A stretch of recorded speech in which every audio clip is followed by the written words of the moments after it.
welcome to this deep dive. We're going to be exploring something pretty amazing today. The human body. You sent us this podcast, Wacky Wonders, and it's full of these crazy facts about humans, and we thought, why not take a closer look? I'm excited to dive in. Me too. Okay, so this first one really caught my eye. It says that humans share like 60% of their DNA with bananas. Right. Now, I gotta admit, I was skeptical at first. We don't exactly look like bananas, do we? Yeah, it sounds wild, right? But think about this. The DNA we share with bananas, it's not about making us look alike. It's about the basic stuff, like how our cells grow and divide. Okay, so even though a banana and a human are totally different, we're still connected on this fundamental level.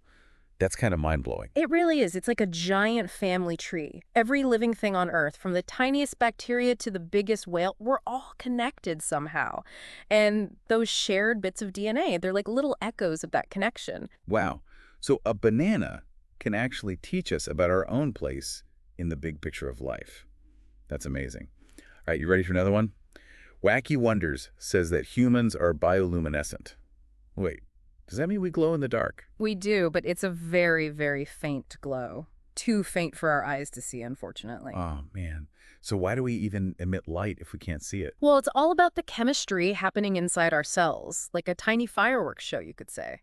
As our cells do their work, they sometimes release these bursts of light. So it's not like some magical aura, just a side effect of our cells doing their thing. Pretty much, yeah. But it does make you wonder, what if we could see that glow? What would that be like?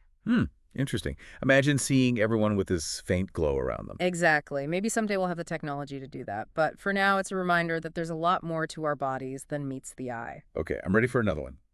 This one says that we have more bacterial cells in our bodies than human cells. So are we actually more bacteria than human? It's not really about us versus them. Think of it more like a partnership. We've evolved alongside these bacteria, and they actually do a lot of good for us. They help us digest food, boost our immune system. They do all that. Yeah, some even seem to influence our moods. Wait, seriously, my mood is affected by bacteria. There's growing evidence that the bacteria in our gut can actually communicate with our brains. Pretty amazing, right? That's crazy. Guess we got to take care of our tiny passengers. Uh-huh. All right, what else you got? Well, let's talk about our brain power. So brain power, what about it? Well, get this. The human brain can store up to 2.5 million gigabytes of information. Whoa, hold on. 2.5 million gigabytes? That's like, what, a zillion photos and videos? It's a lot. Think of it this way. That's enough storage for 300 years of continuous video recording. That's insane. And people say they can't remember where they put their keys. So with all that storage, imagine what we could learn if we really put our minds to it. Exactly. Our brains are constantly learning and adapting, forming new connections all the time. That's really encouraging, actually. It's never too late to learn something new. Absolutely not. Okay, ready for another surprising fact? Hit me with it. The strongest muscle in the human body is the jaw muscle. You're kidding. Seriously. I would have thought it was like biceps or something. Nope, it's the masseter muscle in the jaw. It generates an incredible amount of force for chewing and biting. So how much force are we talking about here? Like, could I bite through a steel bar? Maybe not a steel bar, but an adult human can generate a bite force of over 200 pounds per square inch. Wow, that's pretty impressive. I'll never underestimate my jaw again. It's a powerhouse. All right, moving on from muscles, let's talk about something we all take for granted. Our senses. You mean like sight, smell, taste, that kind of stuff? Exactly. We learn about the five senses in school, but there's actually more to the story. For instance, how do you know where your arm is without looking at it? I guess I just know. That's proprioception at work. It's our sense of body awareness. Proprio what? That's a mouthful. It's a fancy word, but it's a sense we use all the time. It's what allows us to move smoothly and coordinate our movements. So it's like our internal GPS for our body. That's wild. It is. And then there's thermoception, our sense of temperature, and nociception, our sense of pain. Okay, so pain is a sense. That makes sense, I guess. Not a very fun one, though. True. But all of these senses, they work together to give us a rich and complex experience of the world. It's pretty amazing when you think about it, all these things happening behind the scenes so we can function. Speaking of things happening behind the scenes, what about those internal clocks everyone talks about? You mean our circadian rhythms? Yeah, those things. They're what tell our bodies when to sleep and wake up. More than that, they regulate all sorts of things like hormone production, body temperature, even our metabolism. Really, it's all connected to this internal clock. It is. It's like a whole network of clocks throughout the body, keeping everything in sync. And if those clocks get messed up, What happens then? It can throw everything off. Think about jet lag. That's what happens when your internal clock is out of sync with your environment. yeah. Jet lag's the worst. I feel like a zombie for days. Exactly. But even things like shift work or staying up late on your phone can mess with those rhythms. So it's like we need to be more mindful of our internal clocks and not just ignore them. Absolutely. Okay, ready to talk about blood. Blood, what about it? Well, the average adult has about 10 pints of blood flowing through their body. 10 pints. That sounds like a lot. It is. And get this, that blood travels over 60,000 miles every day. That's like circling the Earth 2.5 times. No way. Our blood travels that much. Yep.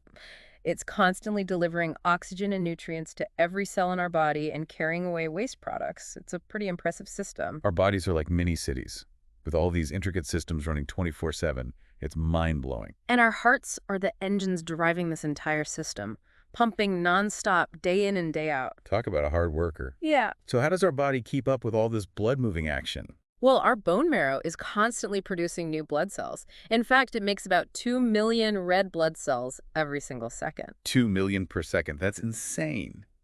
So our blood is constantly being renewed. That's right. It's a continuous process of regeneration. And speaking of regeneration, did you know that not all blood is red? Wait, what? Blood comes in other colors. It does. Some animals, like octopuses and lobsters, have blue blood because of the different proteins in their blood. Blue blood? Huh. I always thought that was just a saying. It is, but it's rooted in a real biological phenomenon. Pretty cool, huh? Definitely. This deep dive is really making me appreciate all the amazing things our bodies do. That's what we love to hear. Okay, ready for the final part of our exploration? Absolutely, bring it on. Okay, so we're back for the final part of our deep dive into the human body. It's been quite a journey so far. It really has. We've learned so much. But I'm sure there are still some more surprises in store for us. Oh, absolutely. There's always more to discover. Let's talk about something we all do constantly without even thinking about it. Breathing. Breathing. Really? What's so fascinating about breathing? We just inhale, exhale, repeat, right? It seems simple, but there's more to it than you might think. For instance, did you know that the average person takes about 20,000 breaths per day? 20,000. Wow, that's a lot of breaths. Yeah. I never really thought about it that way. So why is breathing such a big deal? What's so important about it? Well, every time we breathe, we're taking in oxygen, which is crucial for our cells to function, and we're getting rid of carbon dioxide, which is a waste product. It's basically what keeps us alive. Okay, so breathing is pretty important, I get it.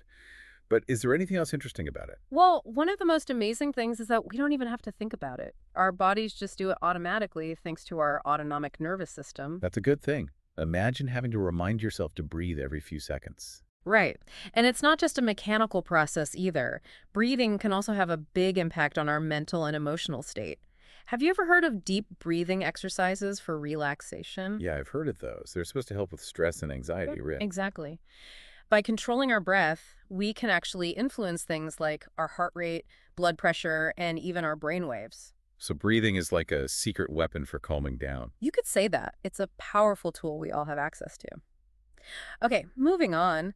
Let's talk about something else our bodies are really good at.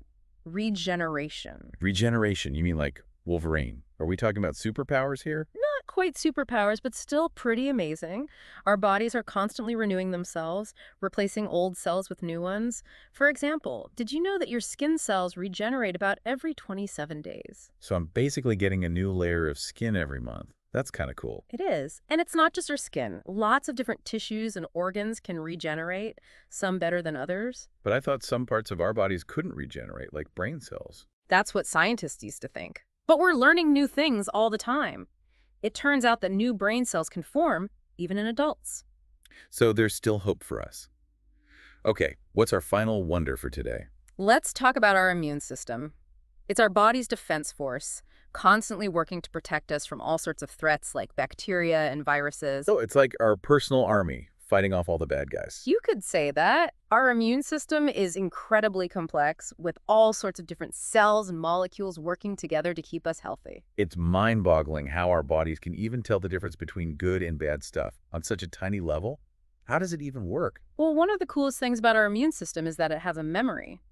So once it encounters a specific threat, It remembers it and can fight it off more effectively the next time it shows up. So our immune system is constantly learning and getting stronger. Exactly. It's pretty remarkable.